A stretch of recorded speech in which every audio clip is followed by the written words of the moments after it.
Na mira do ambiente.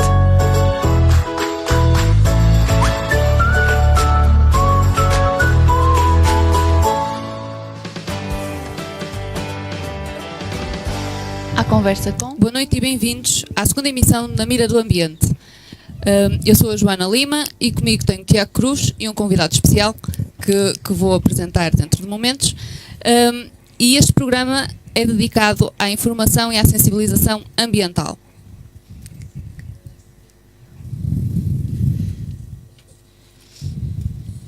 Então, boa noite a todos. Para começar, vamos ter uma pequena questão ao ouvinte, como é costume. A questão é a seguinte.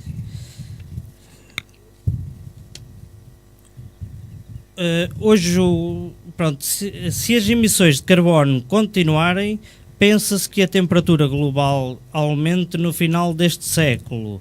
Resposta A, entre 1,1 graus e 6,4. Resposta B, entre 2,3 e 7 graus. Resposta C, entre 0,5 e 1 grau. Resposta D, entre 0,2 e 0,5 graus. Podem deixar os vossos comentários na página de Facebook e nós vamos relatando as respostas.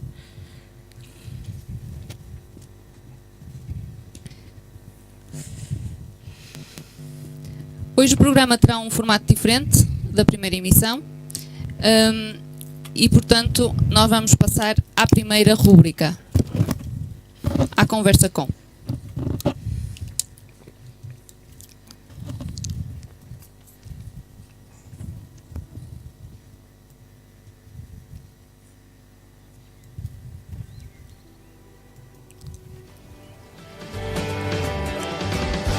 À conversa com... Ecossugestão.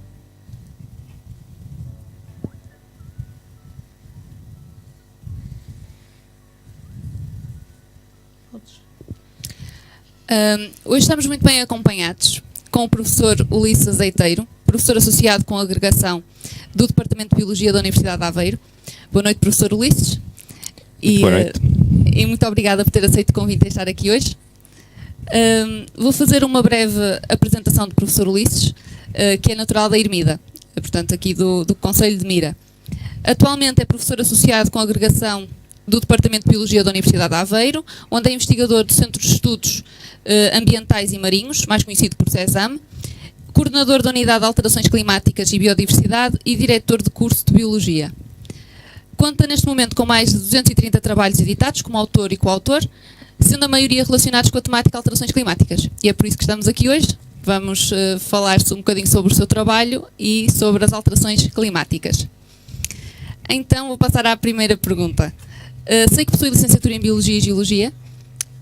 Qual foi o seu percurso desde a sua licenciatura até ser coordenador da Unidade de Alterações Climáticas e Biodiversidade? O que o cativou para esta área? O que o fez mudar assim, de área ou especializar-se? Antes de mais, obrigado pelo convite.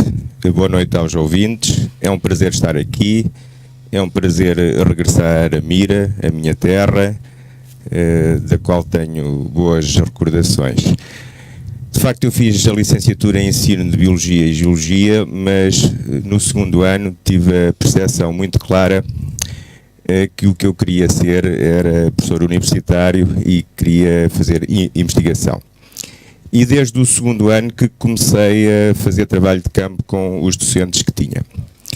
De tal modo que acabei a licenciatura e candidatei-me na altura a um mestrado e à bolsa, que nessa altura ainda existiam bolsas para se fazer a frequência dos mestrados. Entrei em mestrado, que concluí, se a memória não me falha, em 94, e fui convidado pela Universidade de Coimbra para me doutorar lá.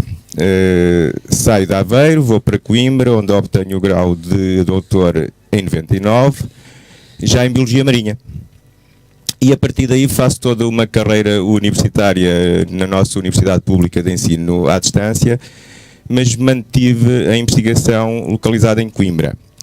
E nos últimos 10 anos liderei grupos de investigação a princípio em Biologia Marinha, e é pela Biologia Marinha que eu entro nas alterações climáticas, isto é, de que modo é que os organismos respondem a essas alterações. Contudo, fiz uma caminhada no sentido de integrar outras componentes, nomeadamente as componentes humanas, isto é, as comunidades que dependem destes biorrecursos, destes recursos marinhos, nomeadamente as comunidades de pesca, e portanto que são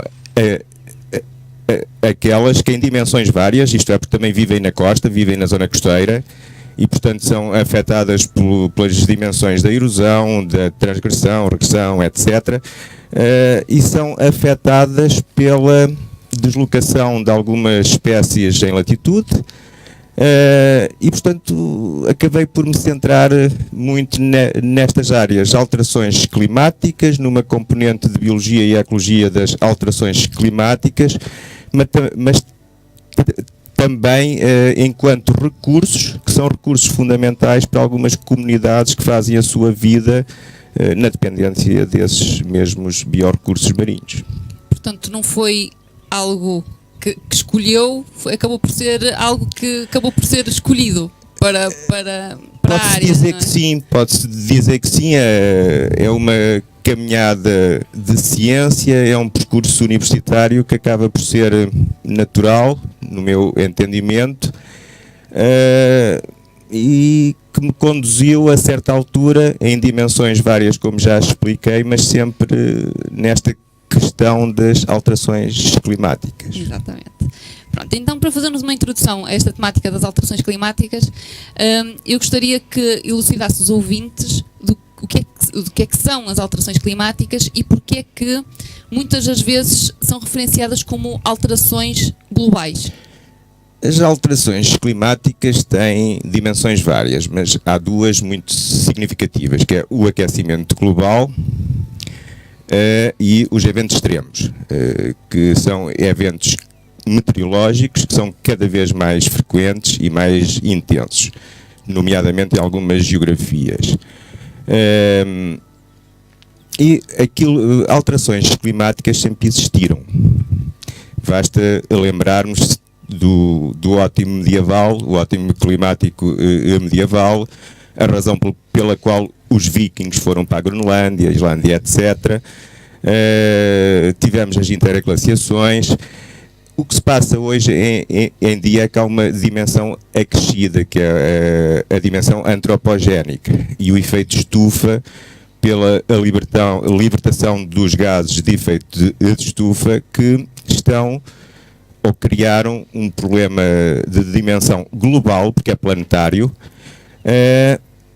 e cujos impactos, este aquecimento global, estes eventos extremos, para além de impactarem na biodiversidade, no biota, nas espécies, sejam marinhas, sejam continentais, sejam animais, sejam florísticas, agricultura, impactam nas próprias comunidades que dependem desses recursos e impactam em dimensões várias, que é o uso que fazemos desses recursos, as questões da saúde, as questões da infraestrutura, e portanto neste momento nós vivemos um problema que é global, que afeta umas regiões mais que outras, porque há regiões, o hemisfério norte tem uma infraestrutura mesmo assim mais resiliente que algumas regiões do hemisfério sul, onde as questões da pobreza, da desigualdade se cruzam também com a biologia das mudanças climatéricas.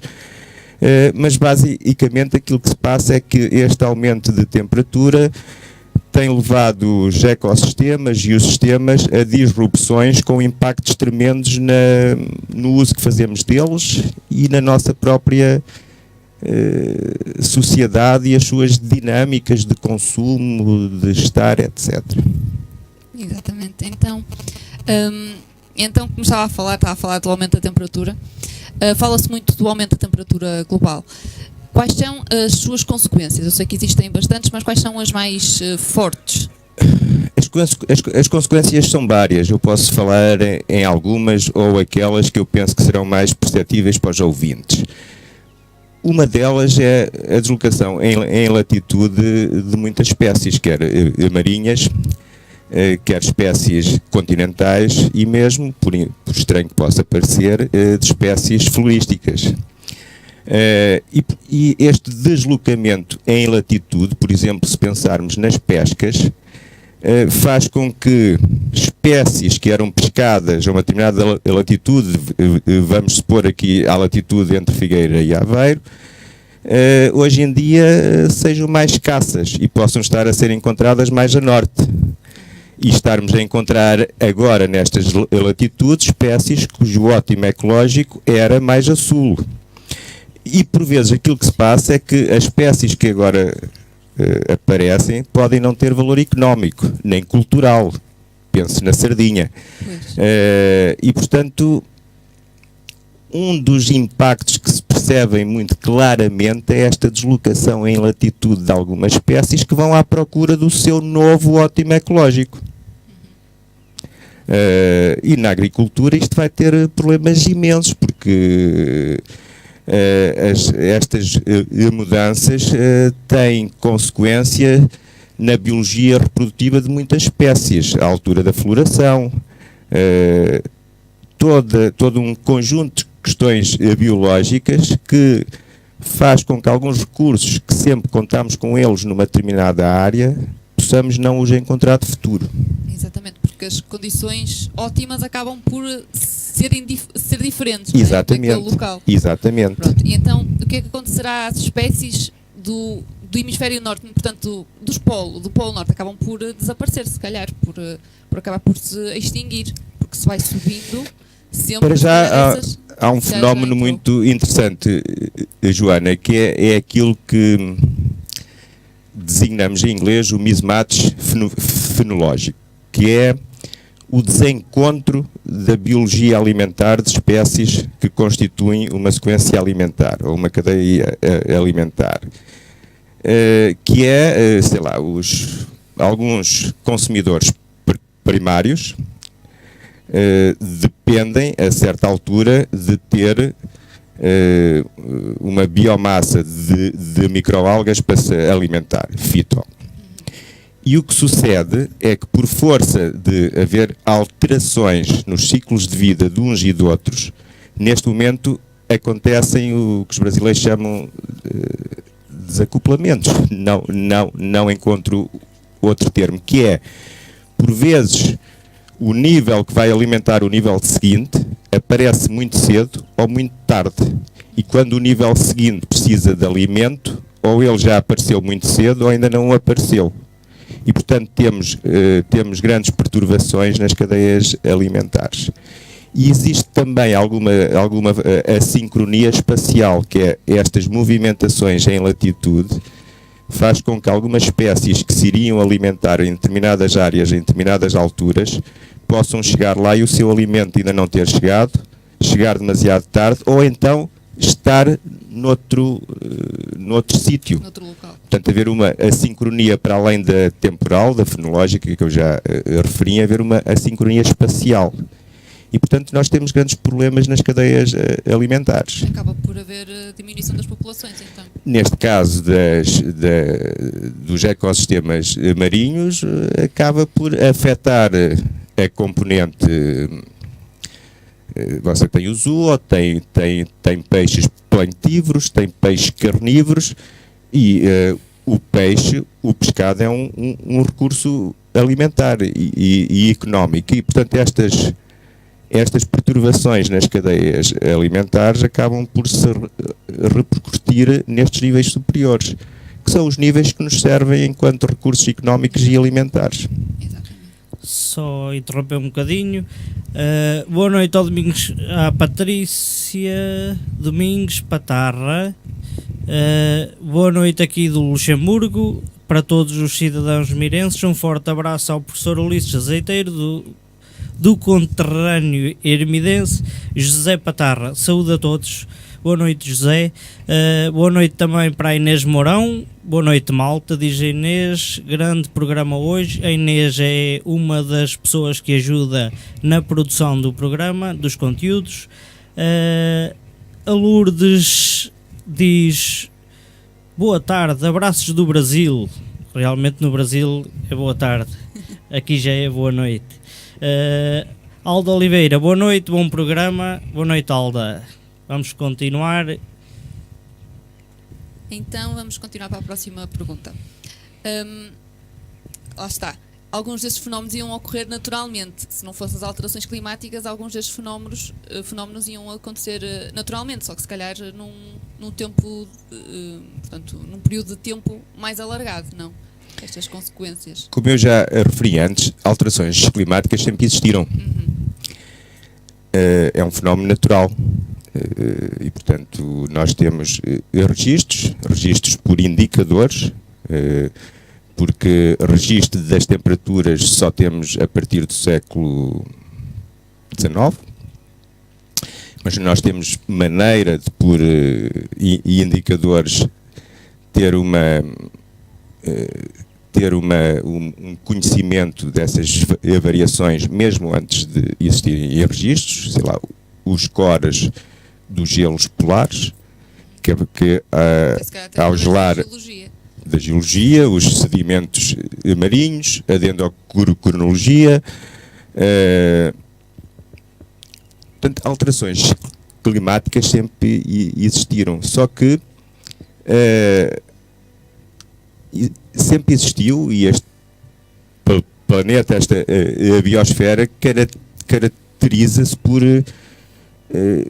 um equilíbrio entre as suas componentes todas. O que se passa hoje em dia com esta dimensão antropogénica é que a velocidade a que estas alterações estão a ocorrer é superior à resposta que os organismos podem dar, quer seja uma resposta evolutiva, quer seja uma resposta ambiental, de adaptação. E, portanto, é a primeira vez que a biologia não consegue acompanhar as alterações em curso. E, de facto, estamos a ter espécies com deslocações em latitude, iremos ter extinções de algumas espécies, portanto, há pela primeira vez uma velocidade nesta componente que a biologia não consegue acompanhar. Isso cria, já está a criar e criará cada vez mais problemas ambientais muito graves e sociais e económicos. Pois, porque acaba por afetando a natureza, acaba por afetar depois. Sim. Nós fazemos parte da natureza, não é? Exatamente. Pronto. Então, a próxima pergunta. Se deixarmos de emitir gases de efeito de estufa, seremos menos vulneráveis às alterações climáticas? Haverá algum retrocesso na evolução que tem havido agora com as alterações climáticas ou não? Bem, o que se pretende é isso. A última reunião que tivemos em Paris, em dezembro de, se a memória não me falha, 2016, a COP, o que o IPCC tenta, nos seus vários relatórios, é que os vários Estados, os decisores, possam implementar um conjunto de medidas, neste caso de mitigação e de descarbonização, porque, de facto, a única maneira que temos de parar este processo, ou de o abrandar, é emitirmos menos gases de efeito de estufa e, além disso, acompanharmos com medidas de mitigação, nomeadamente descarbonização nas suas dimensões várias. Só interromper mais uma vez. A Maria Silva diz boa noite de Rennes Tiago Cruz. Boa noite, Maria. E o Rafa Coimbra diz boa noite, bom programa hoje, muito bom programa. Suponho que o Rafa Coimbra é o meu filho. Então, vamos passar à próxima pergunta. Agora tem a ver um bocadinho com com um tipo de relação que está ligada às alterações climáticas. Portanto, qual é a relação, eu quero saber, entre as explorações de gado em grande escala e aumento do consumo de carne com as alterações climáticas? Portanto, qual é a relação? As relações são várias. Eu vou acentuar duas, que é a pressão que colocamos sobre os ecossistemas, a produção intensiva de gado, e se nos lembrarmos de algumas áreas no Brasil, por exemplo, a produção intensiva de carne coloca uma grande pressão sobre o ecossistema.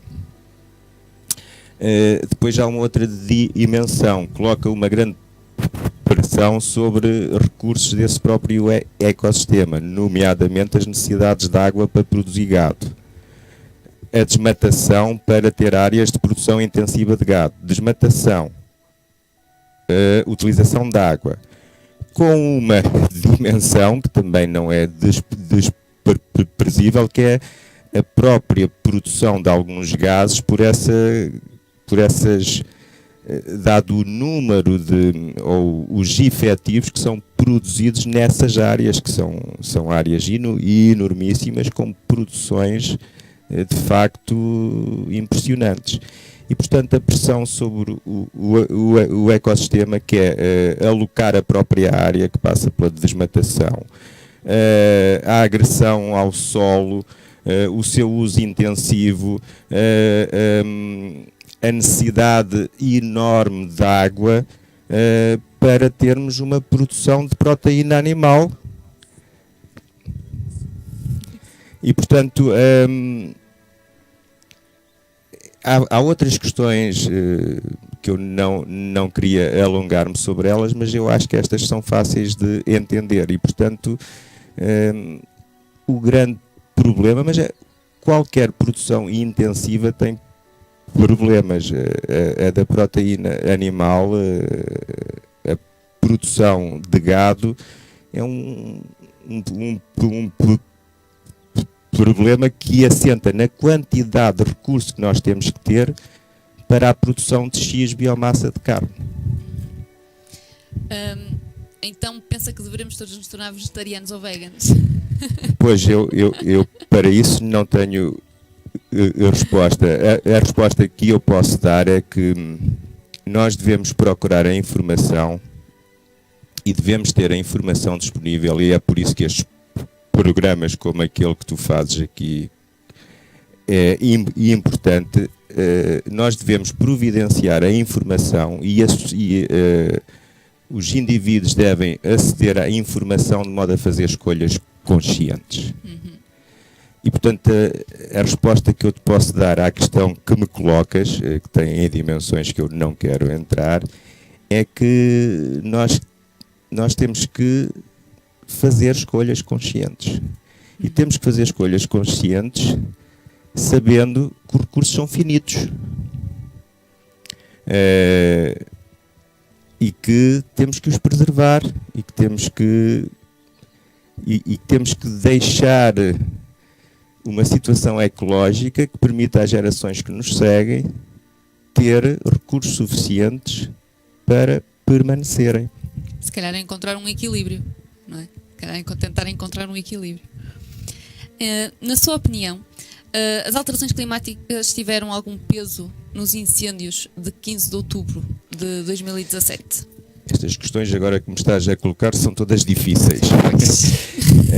O nosso bioma é um bioma mediterrâneo, isto é, grande parte das nossas espécies florísticas necessitam do fogo para a sua própria biologia reprodutiva. E, portanto, o fogo nestes biomas do sul mediterrâneo, da bacia, a biologia das espécies, nomeadamente plantas superiores, depende do fogo.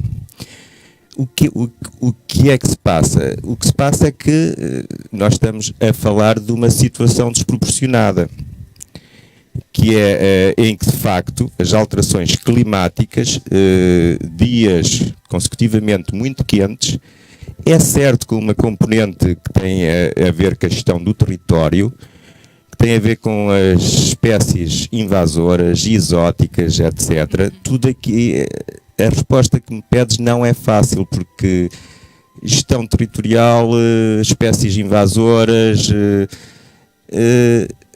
é um conjunto sinergístico, mas de modo negativo, a criar as condições para o desastre ambiental, de facto.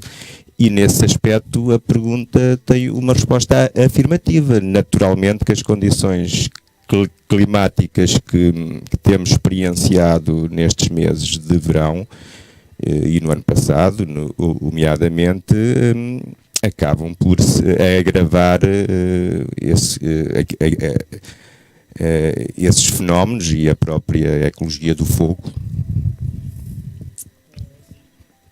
Já agora, boa noite à Maria Mateus, que nos está a ver, Ana Neves diz boa noite, Honório Campante também nos está a ver, boa noite Honório, Gonçalves António, boa noite. Já agora, se calhar, lembrávamos a questão do início do programa. Portanto, podem responder no chat da página de Facebook da Rádio Mira, nos comentários do direto. A pergunta é a seguinte: se as emissões de carbono continuarem, pensa-se que a temperatura global aumente no final deste século? A. Entre 1,1 e 6,4 graus Celsius. B. Entre 2,3 e 7 graus. C. Entre 0,5 e 1 grau. E D. Entre 0,2 e 0,5 graus. Portanto, podem deixar a vossa resposta nos comentários e no final do programa nós vamos dizer qual é a resposta correta. A pergunta e as opções de resposta estão a passar em rodapé no Facebook. Podem consultar e no chat do Facebook dar a vossa opinião, a vossa resposta, aquela que acham que é a correta. Vamos continuar então. Agora vamos a uma pergunta que, portanto, tem sido vista na comunicação social. Na comunicação social tem-se falado sobre o El Niño. E então, nos últimos dias, referiram que o El Niño, que ocorre regularmente entre 5 e 7 anos, deverá ocorrer este ano devido às alterações climáticas. Poderia elucidar-nos acerca do que é o fenómeno El Niño e como é que este é afetado pelas alterações climáticas? A explicação para esse fenómeno levaria algum tempo. O clima que temos é função de variáveis várias, mas em grande parte é função da radiação solar que chega à superfície. E a interface oceano-atmosfera é também uma dimensão muito importante neste aspecto. E, portanto, quer no hemisfério norte, quer no hemisfério sul, nós temos grandes correntes oceânicas que funcionam como, por exemplo, agentes dissipadores de calor. Isto porque na zona equatorial há um excesso térmico e, por exemplo, nas zonas polares há um déficit térmico. Então, as correntes oceânicas funcionam como que condutores e dissipadores. Nós temos no hemisfério norte a oscilação norte e temos no hemisfério sul o El Niño. São águas quentes, numa faixa equatorial do Pacífico e que chegam águas mais quentes à costa do Peru, Chile, etc., nos meses de inverno. Laninha é o contrário, são águas mais frias. O que é que sucede? Isto são águas quentes por fenómenos que têm a ver, como já referi, com a radiação, aquecimento, os processos de interface oceano-atmosfera. Só que depois esta circulação tem impactos vários, quer regionais, quer gerais, e impactam, por exemplo, nas zonas costeiras. onde depois se cruzam com outros fenómenos costeiros, como o afloramento de águas de profundidade que vêm carregadas de alimento e, portanto, dá origem a fenómenos que dá origem, por exemplo, a grandes pescas ali nessa zona. E só a título de curiosidade, o nome El Niño vem muito antes de se falar destas coisas, porque são águas mais quentes que chegavam àquela zona, tem impacto nas pescas, e os pescadores peruanos, a certa altura, porque são águas que chegam mais quentes na altura do inverno, o El Niño vem do que nós chamamos o menino. Neste caso, o menino Jesus. Do Natal. Exatamente. Porque há uma coisa que os mídia tentam passar sempre, tudo aquilo que é impacto negativo, mas as alterações climáticas também têm alguns impactos positivos locais e para algumas populações, e portanto estes impactos, e que depois se cruzam com outros fenómenos oceânicos costeiros, por vezes refletem-se na abundância de espécies que são recursos pesqueiros para essas populações, e portanto já há muitos séculos que esses pescadores peruanos batizaram o El Niño, o menino. Exatamente, mas então as alterações climáticas portanto fizeram com que este fenómeno acontecesse mais frequentemente, porque aquecia mais as águas. Não, aí está, isto prende-se com aquilo que me perguntaste antes, que é alterações climáticas sempre tivemos. Sim, eu estou a falar o que nós temos hoje é alguma perturbação de alguns fenómenos. E, portanto, por exemplo, nessa zona, mas na costa atlântica, nós temos, e na semana passada se falou nisso, nós temos um incremento dos chamados eventos extremos, cuja sua intensidade parece ser cada vez maior e cuja frequência parece ser também cada vez mais elevada. E, portanto, sim, julgamos existir uma relação entre estas variáveis todas. Só interromper um bocadinho, João Pedro Oliveira diz: olá, boa noite de Lausanne para Mira. O José Moreira pôs um like, boa noite José. Alice Marques diz olá, boa noite Alice. Tony Marques também nos está a ver, boa noite. Rafa Coimbra mais uma vez está aqui a participar, diz que é a resposta B. É a resposta B. Okay. Ele diz que é a resposta B. Estamos à espera de mais comentários. Aldo Oliveira, boa noite. Para ver se há mais, se há respostas iguais, o que é que acham? Se é A, B, C ou D? Já temos aqui uma resposta, pelo menos. Então, vamos continuar.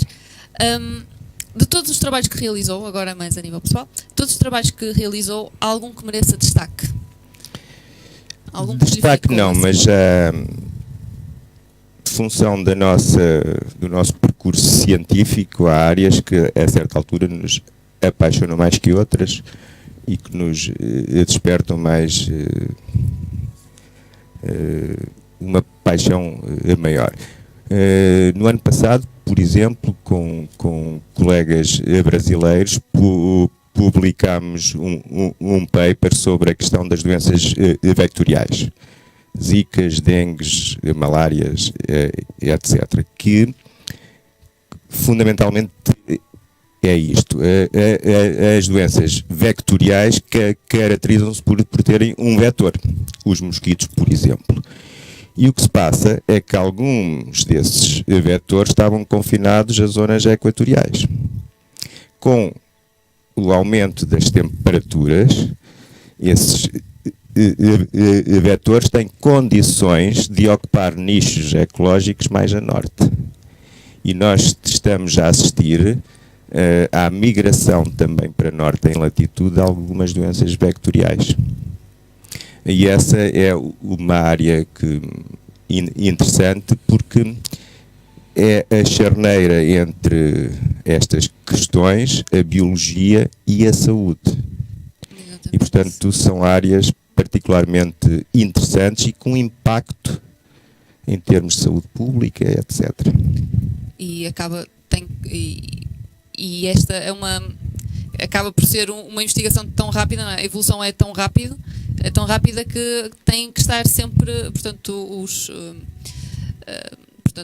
os governos de cada país têm que estar atento a estas mudanças rápidas para Sim. fazer face à Mas resposta repara, a estas, Joana, os países têm os seus planos nacionais de adaptação às alterações climáticas.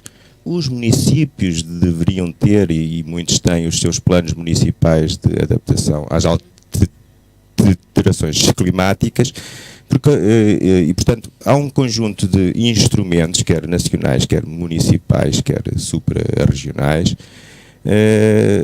que orientam e são um guia de como ir lidando, aquilo que a gente chama de adaptação. Vou só interromper um bocadinho.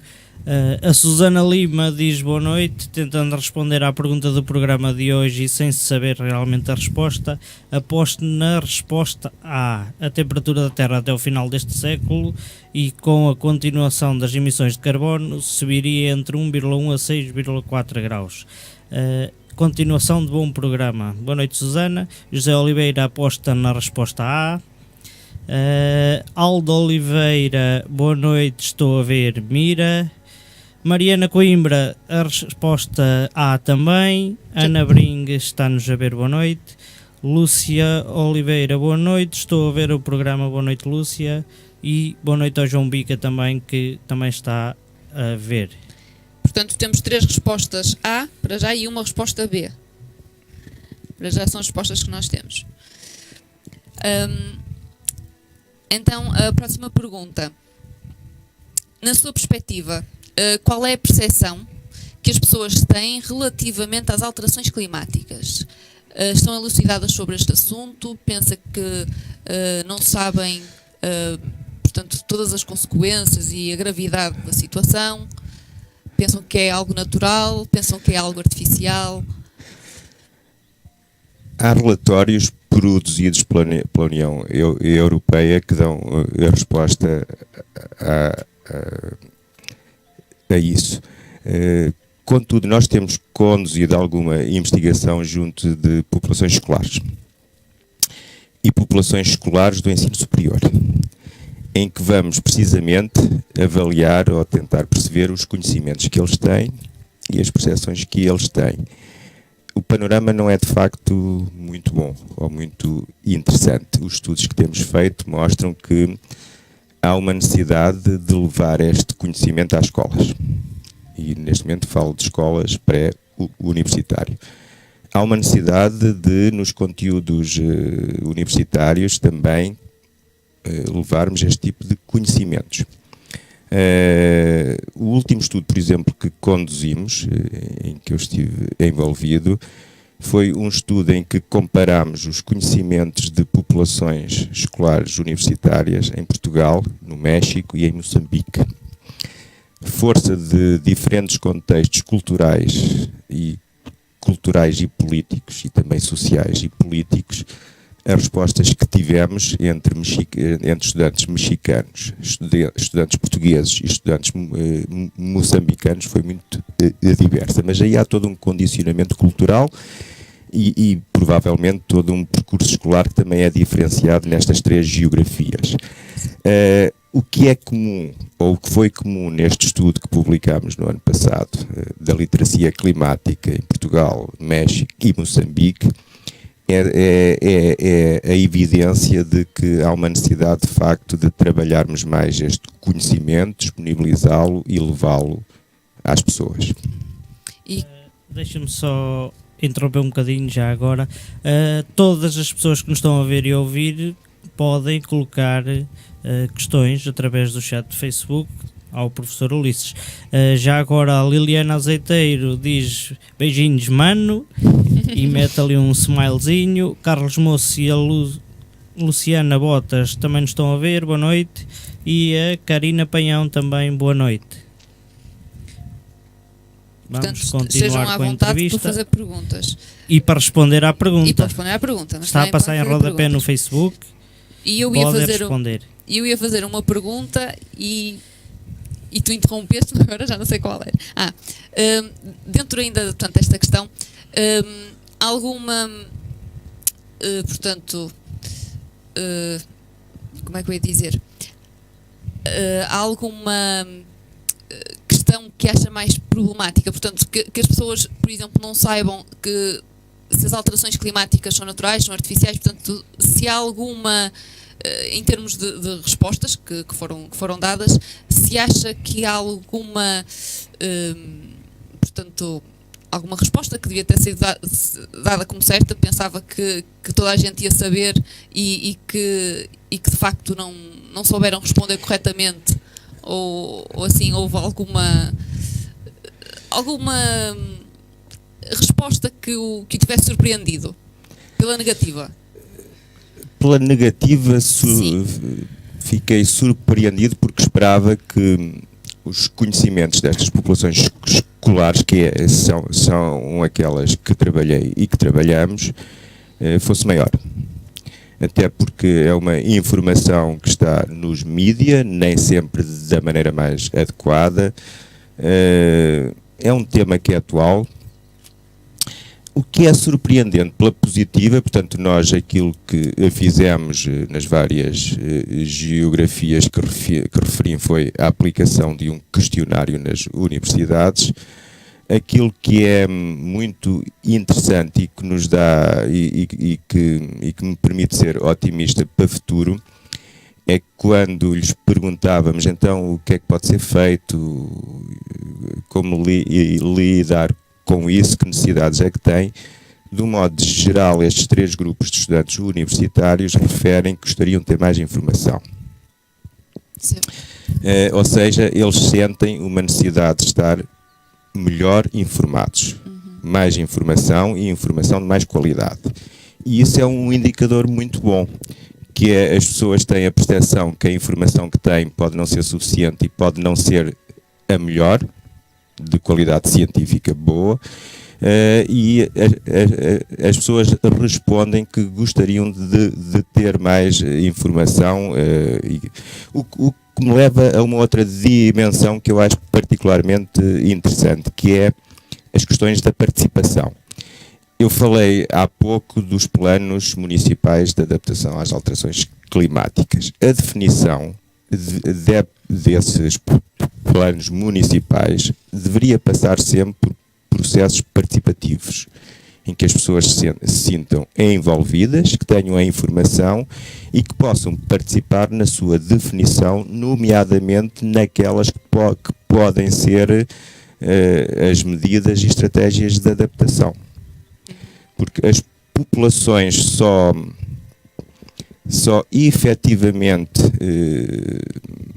se sentem, como é que eu vou te explicar? Isto é, as pessoas reagem bem se forem chamadas a discutir, e se forem chamadas a participar, e se forem chamadas a decidir. E, portanto, acabam por sentir mais vontade de ajudar, portanto, sentem-se mais confortáveis. Exatamente. E, portanto, a questão dos processos participativos, a questão das questões, etc., são dimensões que já são bastante trabalhadas, mas que têm que estar sempre bem presentes e nestas questões das alterações climáticas. Só dizer Sim. Que temos mais uma resposta. A Vanessa Queiroz diz que é a resposta A também. Pronto, já não sei quantas é que temos. Eu penso que estão 5-1 entre a A e a B. Pronto. Próxima pergunta. Como pensa que a situação das alterações climáticas vai evoluir nos próximos anos? É otimista ou é pessimista? Eu, pelas funções que desempenho, que é de docente universitário e, portanto, lido diariamente com jovens com grande talento, grande capacidade de trabalho, eu tenho que ser otimista. Eu estou num departamento cujo o lema é formar cidadãos biólogos. Eu tenho que ser otimista, isto é, eu acho que nós temos a capacidade para trabalhar este processo e para fazermos algo que reverte para o nosso próprio bem-estar. E, portanto, eu estou otimista por todos os anos, e esta semana arrancámos com as aulas na Universidade de Aveiro, onde recebemos estudantes de excelência, de nacionalidades várias, interessadíssimos, aos quais nós estamos a dar formação. Eu sou responsável por uma unidade curricular que se chama precisamente Ecologia das Alterações Climáticas, que neste momento está com uma turma de 90 alunos. Estes 90 alunos vão certamente sair com muitos conhecimentos, vão ser muito ativos e vão ser cidadãos biólogos muito responsáveis e muito intervenientes. E já agora, só dizer que nós também passamos por esse departamento e sabemos o que é que lá se passa. Exatamente. E, portanto, se cada um desses 90 passar a informação a mais 5, e depois desses 5 passarem mais a informação, assim, eu também acho que é bom ser otimista e que se vai melhorar esta situação das alterações climáticas. Que medidas podem tomar para mitigar esse problema e como é que cada um de nós pode ajudar? Portanto, eu não estou a falar só a nível organizacional, portanto, as instituições que trabalham mais focados nisso, mas qualquer pessoa, qualquer cidadão comum pode ajudar para mitigar estes efeitos das alterações climáticas, portanto, este agravamento. Todos podemos fazer algo. Exatamente. Como eu já referi antes, devemos procurar o conhecimento, devemos fazer escolhas conscientes. Se bem que o que eu penso que me estás a questionar são as coisas do dia-a-dia. Exatamente. Devemos tornar as nossas casas sustentáveis, e aqui alterações climáticas e energia. Devemos tornar as nossas deslocações sustentáveis, e aí podemos ter opções mais sustentáveis. Não vou discutir que opções é que poderemos ter. Devemos ser mais sustentável na gestão dos recursos, e aí voltaria à questão que me colocaste das florestas, dos fogos, etc. Há todo um conjunto de questões que são próximas, que é a maneira como nos deslocamos, a maneira como gerimos o nosso território, a maneira de descarbonização para a alimentação, que também já aqui referiste.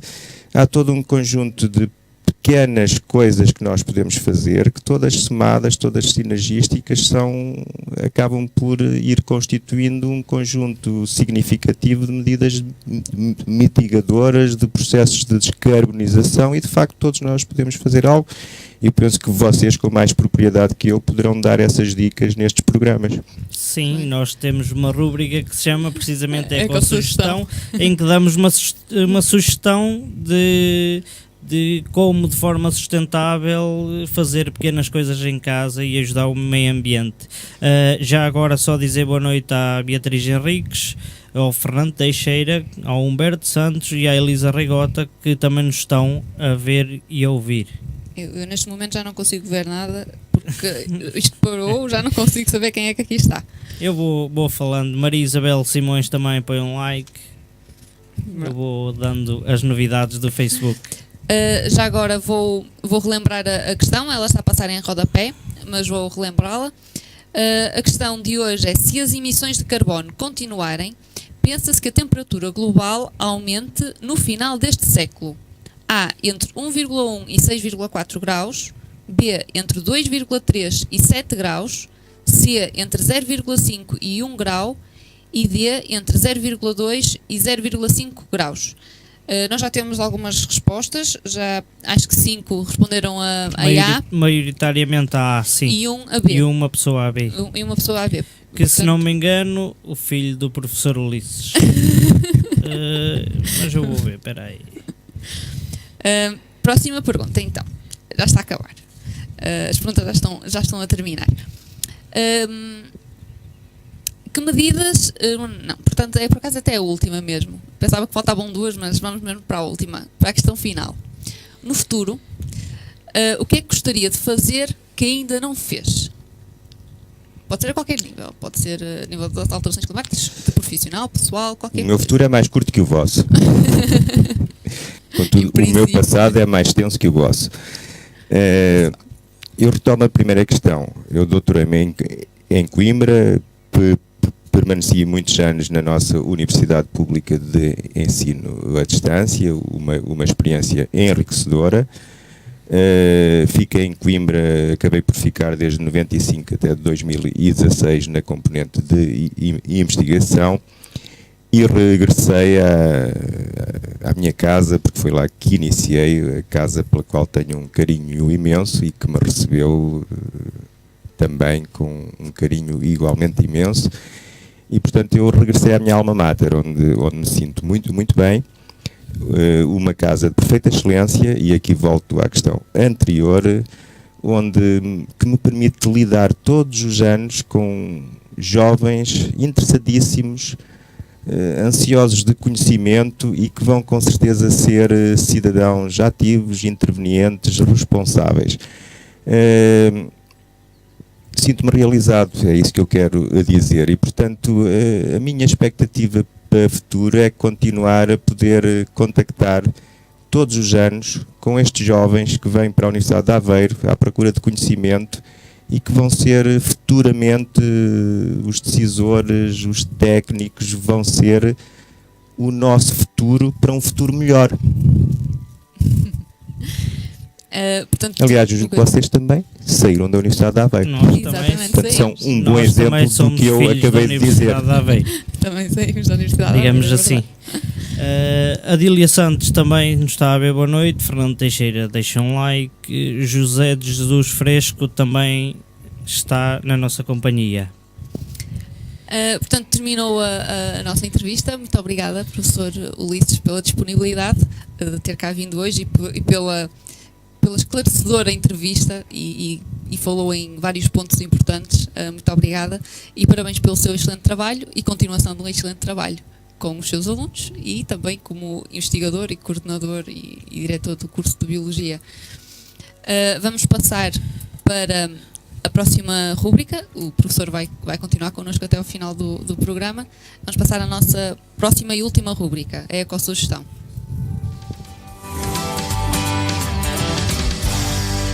Ecossugestão.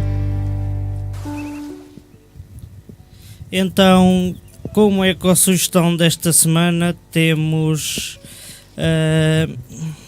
deixem-me cá pegar na minha cábula.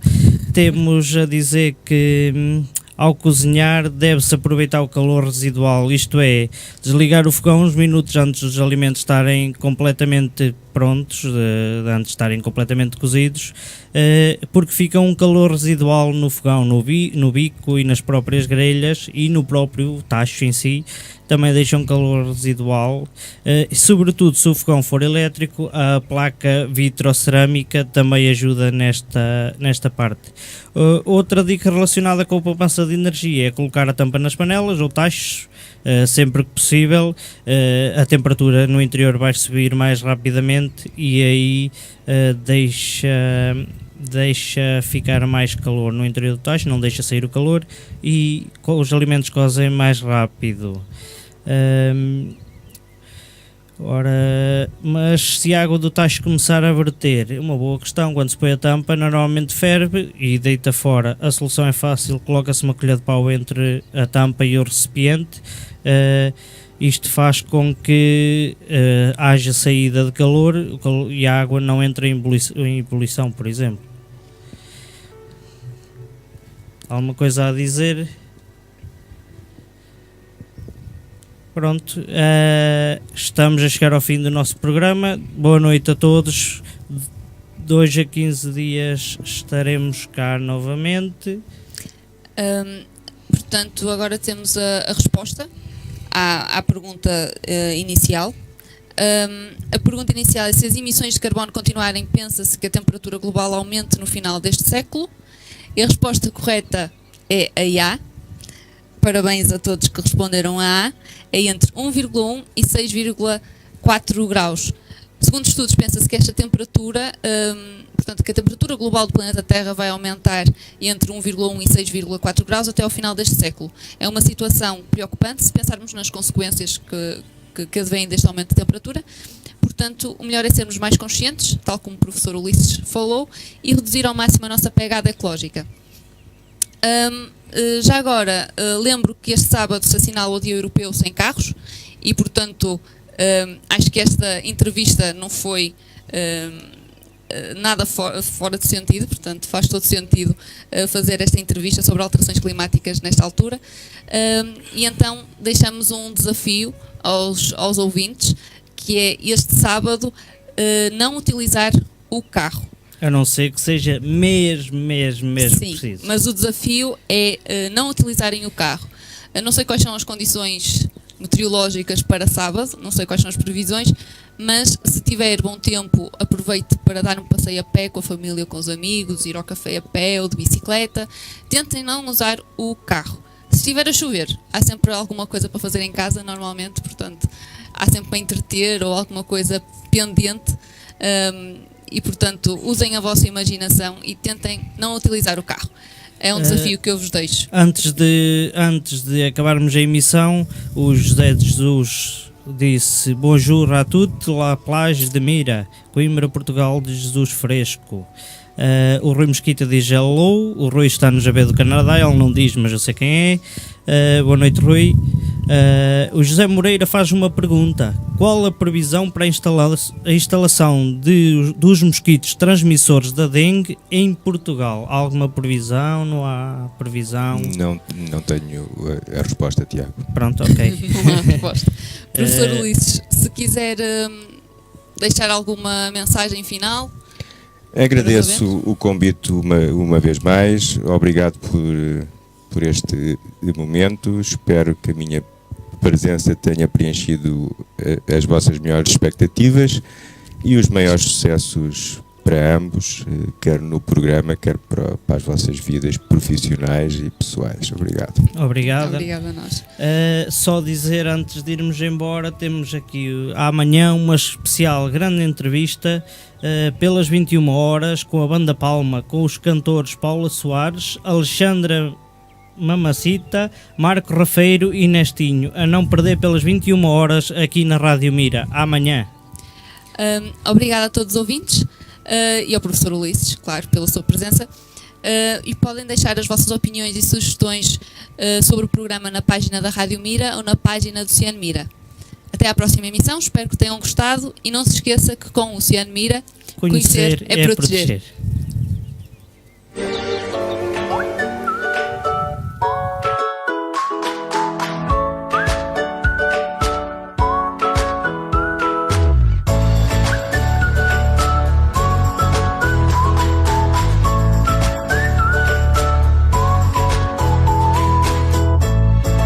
Cian Mira, conhecer é proteger.